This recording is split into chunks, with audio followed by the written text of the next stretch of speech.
Sa adlaw tang-anan, singgot ang puhunan.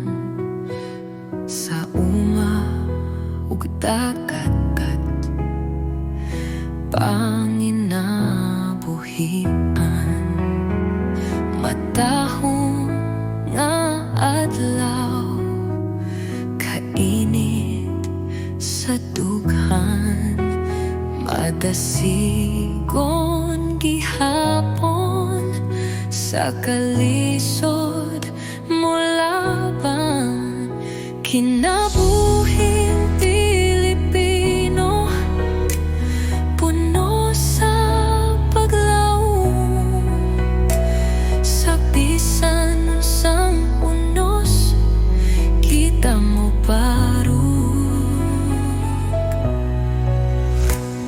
Uban sa Ginoo ug sa atong pagtuo, pagdayeg sa atong nasud sa kanunayng panahon.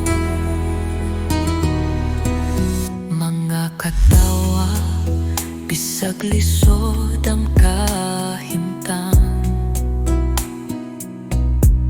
gugma sa pamilya